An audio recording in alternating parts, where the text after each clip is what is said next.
الهی راز دل با تو چه گویم که تو خود راز دلی، دانه و لانه و بال و پر و پرواز دلی. عرض سلام، ادب، احترام خدمت همه شما دوستان و همراهان. اینجا کانال راز، منم فراز هستم. یه آدمی هم که سعی میکنم روزانه پیام حافظ رو بگیرم و با تو به اشتراک بذارم. آدم عجیب غریبی نیستم. در طی روز یک تایمی که احساس میکنم که آرامش بیشتری دارم، ذهنم متمرکزتره، از یک گوشه امن خونه اقدام به روشن کردن میکروفون میکنم و این کار رو انجام میدم. اینو واسه تویی دارم میگم که به تازگی وارد چنل شدی، بهت خیر و مقدم و خوش آمد میگم. حافظ خوانی انجام میدم، انرژی خوانی انجام میدم و فقط همین. اگر اوایل این ویدیو حوصلت رو سر میبره، سکشن گذاشتم، میتونی بزنی جلو، از خوندن غزل و تفسیرش میتونی گوش بدی. اگر هم از رفقای قدیمی هستی، میدونی که این 2-3 روزی هستش که یکم به صورت سریال داریم مقدمه فال ها رو میگیم. صحبت از امید کردیم چند روز، صحبت از نقطه مقابل امید ترس کردیم، مثال زدم که ترس چجوری میتونه فلج کننده باشه و گفتم که چجوری باید تکرار و تمرینش کنیم، اینکه بازگوش کنیم، اقرارش کنیم، بیانش کنیم که این موندگار نشه. یه اتفاق دیگه امروز رخ داد، یه مثال زنده دیگه دارم. خب دو روز تعطیلی بود. معمولا بعد روزهایی که تعطیلی هستش یکم ترافیک کاری زیاد میشه. نوع کار من و فعالیت من اینجوریه که خب چندین برابر میشه و همین روزم اتفاقا باید مادر رو میبردم برای انجام یه کار پزشکی. کار خود پزشکی نبود دیگه، این کار چیه، مال بیمه انجام میشه، بعد مدارک پزشکی تو ببری بدی به بیمه، یه همچین چیزی بود. یکم شلوغ بود و وسط ترافیک و این ماجرا، تلفنم یه دفعه از رشت زنگ خورد. یکی از همکارا یه مشکلی پیش اومده بود، باید چک میشد. همون موقع یک مشکل دیگه همینجا پیش اومد، یه دفعه ذهنم قفل کرد. برای اینکه کمالگرا هستیم دیگه، اکثرا همه ما دوست داریم همه چی باب میلمون پیش بره، همه چی شسته رفته باشه، ولی همچین چیزی نیست توی طبیعت، توی زندگی چنین چیزی نیست. این خواسته ماست و البته که همونم یک نظمی درش نهفته است که من غافلم نسبت به دیدنش. سخت شد باسم، همزمان باید رانندگی میکردم، همزمان باید تلفنم هم چک میکردم، همون موقع تو تلفنم باید 3 تا 4 تا اپو باز میکردم، چیزی رو چک میکردم، شماره مرسولی رو میگرفتم، تماس میگرفتم و فلان و اینا. و مادر هم حالا کنارم بود دیگه. حالا در این حال باید ظاهر امرم حفظ کنم که این بنده خدایی وقتی متوجه نشه که مثلا اتفاق خاصی افتاده. یه دفعه با خودم همون لحظه، یعنی وسط گرفتاری، وسط ترافیک، وسط اینکه چند نفر هی دارن تلفنت زنگ میخوره و اینها، یه دفعه مچ خودم رو گرفتم. گفتم اولا اینکه این چه کار مسخره‌ایه که هم داری رانندگی میکنی، هم با تلفن صحبت میکنی، چک میکنی، سایتو داری چک میکنی. اصلا این چیز عجیب غریبیه. با خود لپتاپ بخوام انجام بدم یکم تمرکز میخواد دیگه، چه برسه مثلا پشت فرمون با گوشی موبایل. بلا فاصله زدم کنار، تلفن آوردم پایین، به مادر توضیح دادم، گفتم که یه چند دقیقه شاید مجبور بشیم اینجا وایسیم. بنده خدا اصلا حرفی نداشت. بعد 2 تا از کارا رو انجام دادم، بازم دلم آروم نگرفته بود، فقط تونستم هول بدم از جلوی افکارم این فکر سمج که الان بعد این کارا اوکی بشه بره کنار. بعد با خودم گفتم بابا چه خبره، اصلا تهش که چی، اصلا دنبال چی میخوای بگردی، چی میخواد بشه، بدترین اتفاق ممکنه امروز چیه و با خسارت اگه بخوری یا خسارت بزنی با چقدر حل میشه، جبران خسارتش چه مبلغیه. دیدم مثلا نزدیک 1 تومن 1.5 میخواد بشه.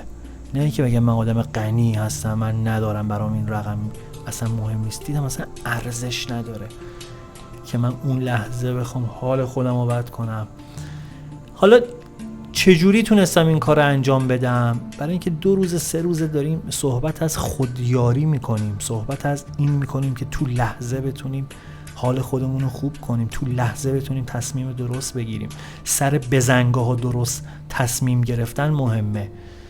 مشکلات زندگی کنکور نیستش که بدونیم واسه یه روزی خودمون رو آماده کنیم قراره یه اتفاقی بیفته. همین اتفاقات ریز و درشتی که در طی روز رقم میخوره، توی همین اوضاع و تو همین سکانس ها ممکنه که ما یک انتخاب اشتباه بکنیم، یک حرف نابجا بزنیم، یک رفتار ناشایست از خودمون نشون بدیم. خوشحالم، خدا رو 100,000 بار شکر، به واسطه صحبتایی که واسه شما میکنم خودم میتونم هر از گاهی مچ خودم رو بگیرم.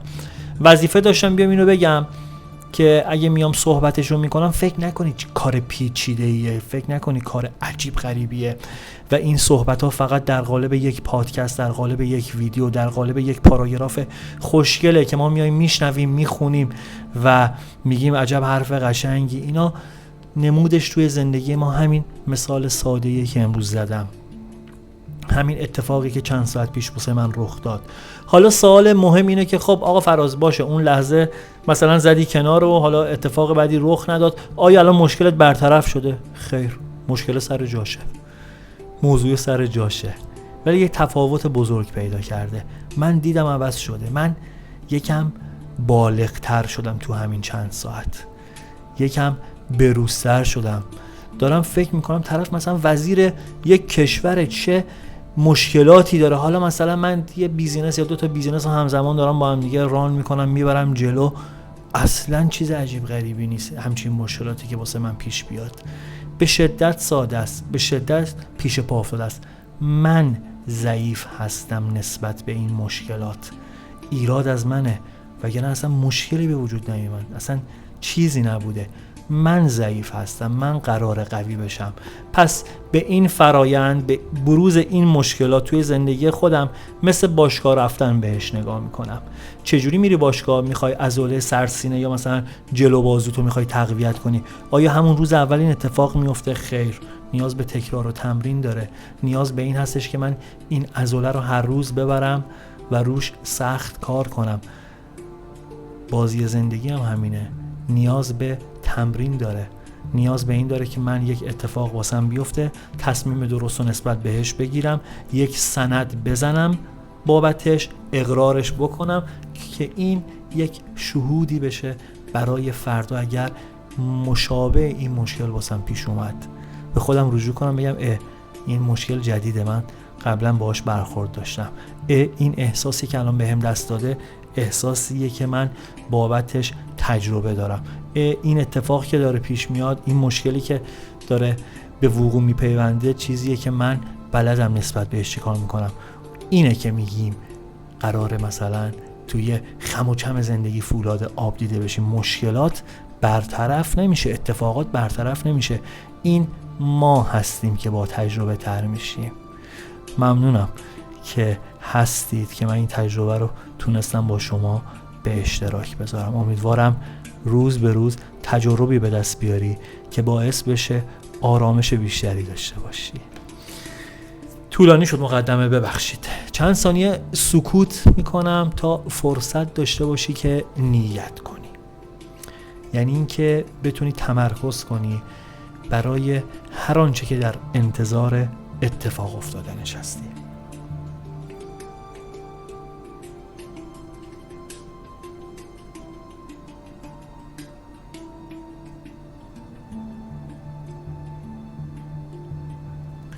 خب اگر آماده ای بشنویم غزل امروز از حافظ شیرازی تا معتقدیم به این که ببینیم کائنات در قامت کلام حافظ چه پیامی برای امروز من و تو داره.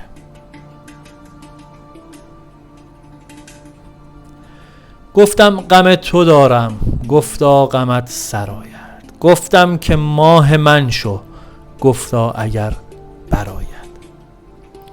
گفتم ز مهرورزان رسم وفا بیاموز، گفتا ز خوب رویان این کار کمتر آید. گفتم که بر خیالت راه نظر ببندم، گفتا که شب رو است او از راه دیگر آید.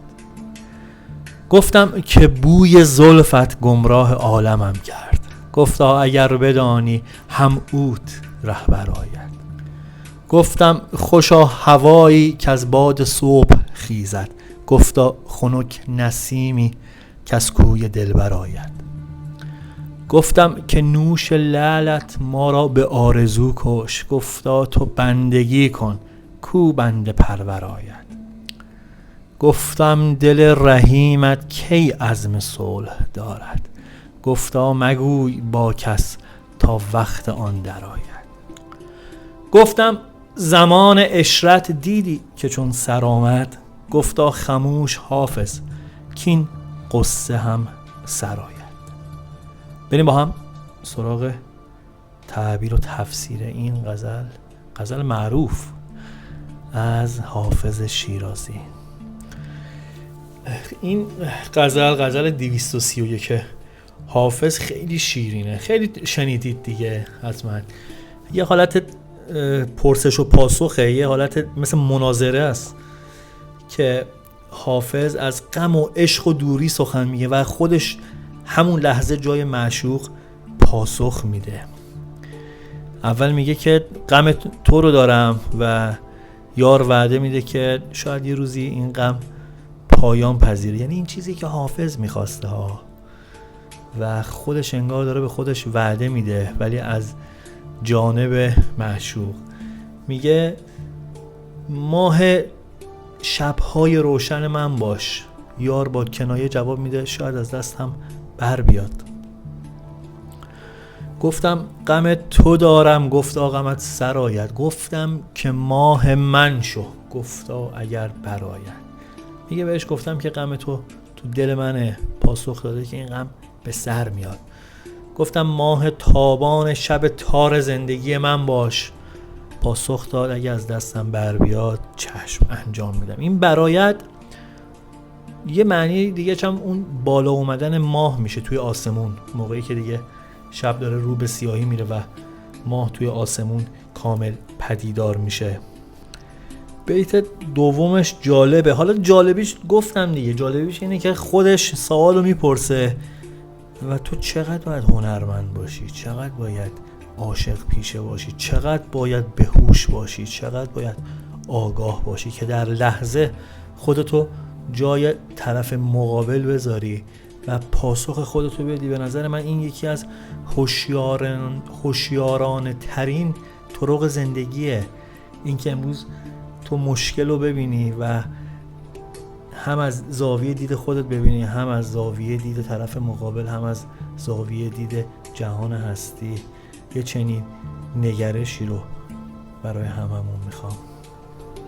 میگه که گفتم ز مهرورزان رسم وفا بیاموز. گفتا ز خوب رویان این کار کمتر آید. بهش گفتم که از این عاشق پیشه ها، از اینایی که راه و رسم وفاداری رو بلدن، یه کمی شیوه اینا رو یاد بگیر، لایف استایل اینا ببین چه جوریه. تو رو قرآن تا با ما همینجوری تا کن. میگه توی پاسخ به من این جواب میده که میگه از زیبارویان این کار ساخته نیست، خیلی با گروه خونیشون جور در نمیاد این که بخوان با تو سازشون رو کوک بکنن. خیلی انتظار همچین داستانی لطفا از ما نداشته باش. خودش میپرسه و خودش جواب خودشو میده و اینه که هوشیاره. بیت سومشه. گفتم که بر خیالت راه نظر ببندم.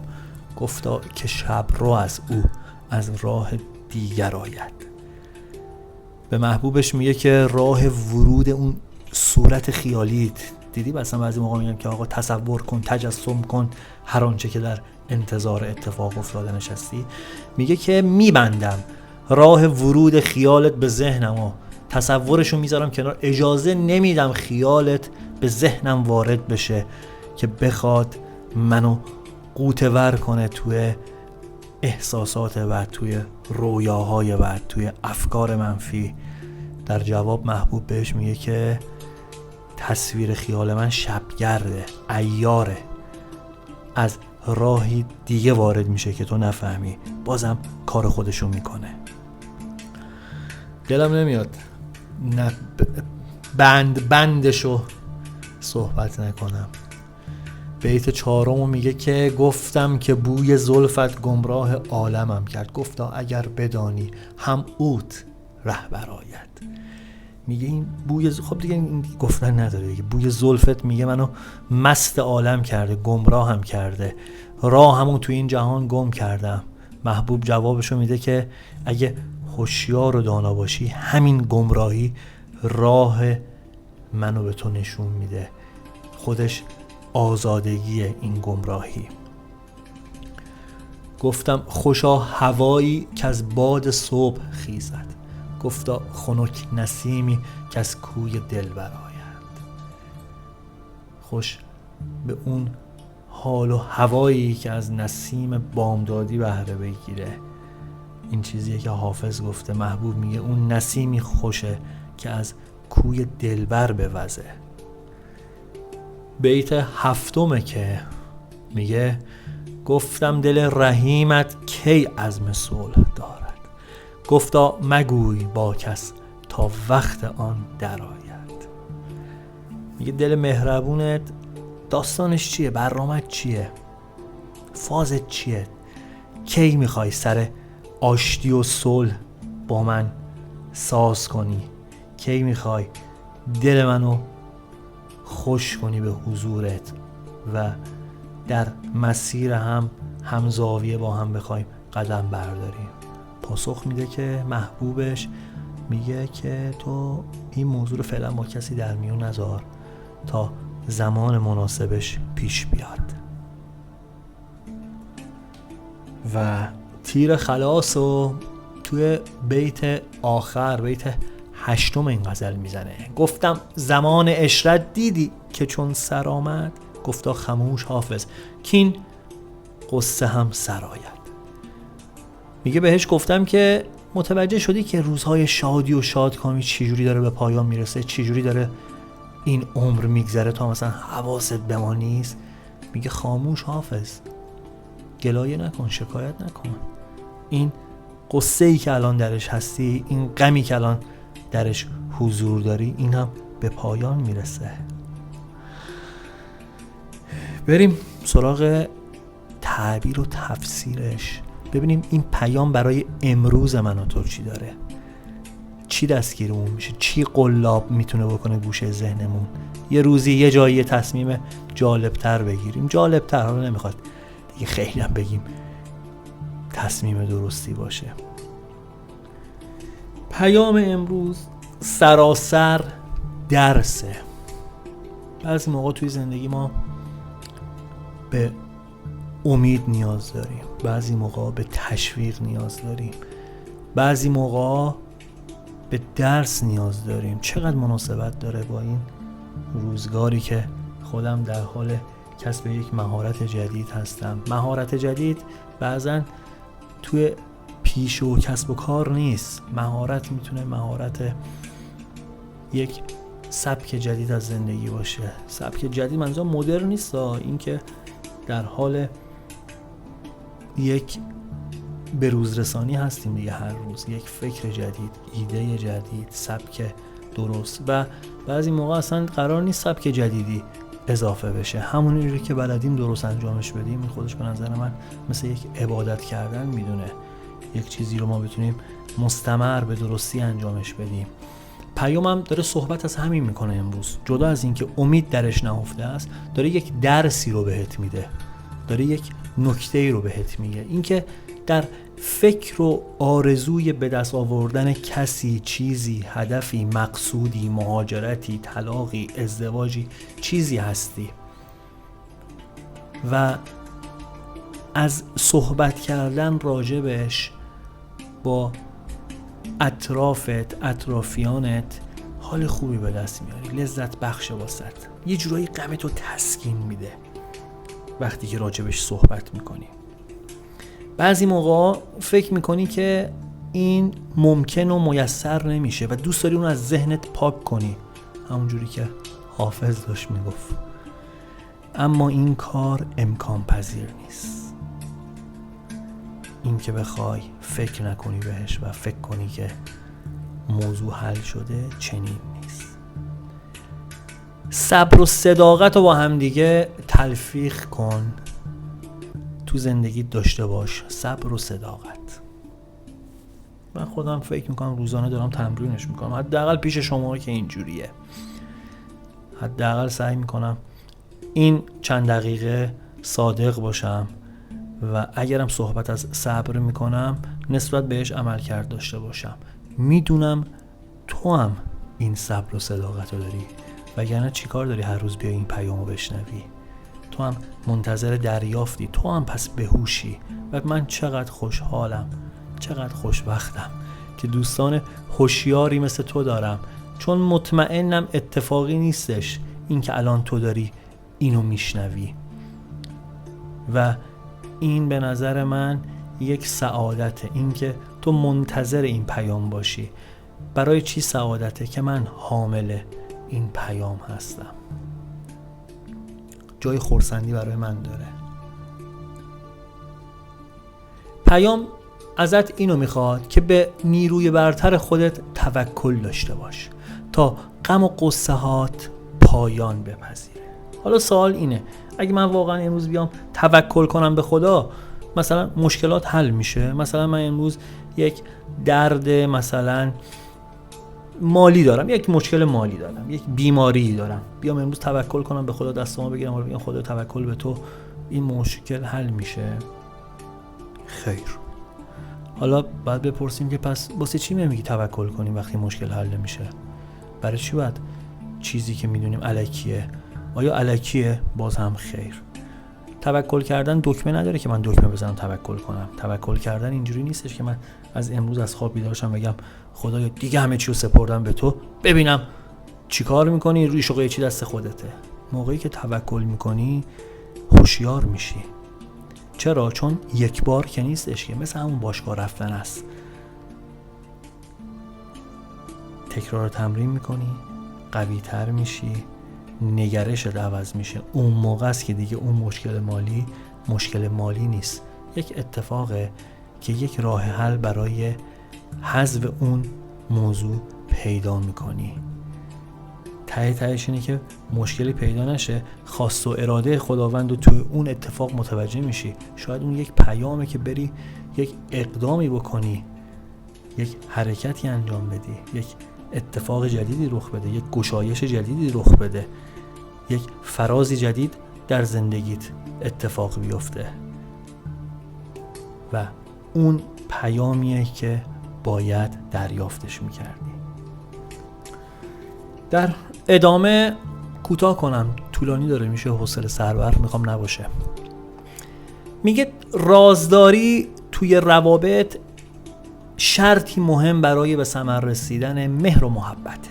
اتفاقی اگه بین تو و محبوب تو افتاده، اتفاقی بین تو و مقصودت رخ داده، مشکلاتی رو داری میبینی، باید یکم رازدار و صبور باشی. مسائل رو پیش خودت نگه دار. همونطوری که روزهای خوش هر از گاهی به پایان میرسه، غم و سختی هم موندگار نیست. پس دست از آه و ناله بردار، شکایت نکن، بدون که به وقتش همه چی ممکن میشه. این ایمان و باوریه که من 100% نسبت بهش دارم. ما قراره قوی تر بشیم، قرار نیست مشکلات خود به خود حل بشه. داریم با هم دیگه تکرار و تمرینش میکنیم. اگر مثالی داری تو هم توی کامنت ها بهم بگو. اگر بخوام پیام امروز رو یک جمع‌بندی بکنم، این که گفتگوهای بی حاصل، صحبتهایی که خیلی اهمیت نداره رو و جز اتلاف وقت چیزی نیست بذار کنار. به جای صحبت کردن عمل کردن واجبه. هر عملی هم وقت و زمان مناسب داره. پس قصه بیهوده نخور، به جای اون توی همه امور عاقلانه فکر کن و عجولانه تصمیم نگیر تا کام روا شوی. شاید اینا چند تا جمله ساده به نظر بیاد، ولی تکرار و تمرینش کن، تکرار و تمرینش کن. اینو میگم گوشه ذهنت قلاب بشه. خیلی از اتفاقات و خیلی از احساسات مثل باشگاه رفتن باید روش تمرکز کنیم تا بهبودی توی اون شرایط، توی اون ضعف حاصل بشه. این بود پیام امروز. سپاسگزار حضورت هستم. ممنونم که حوصله کردی تا اینجا با من همراه بودی. ابرها به آسمون تکیه میکنن و درختها به زمین و انسانها به مهربونی یکدیگه. بعضی موقع دلگرمی چنان معجزه‌ای میکنه که انگار خدا روی زمین کنارت ایستاده. جاودان باد سایه کسانی که شادی رو علتند نه شریک و غم و شریکند نه دلیل. پوینده باشی و پایدار.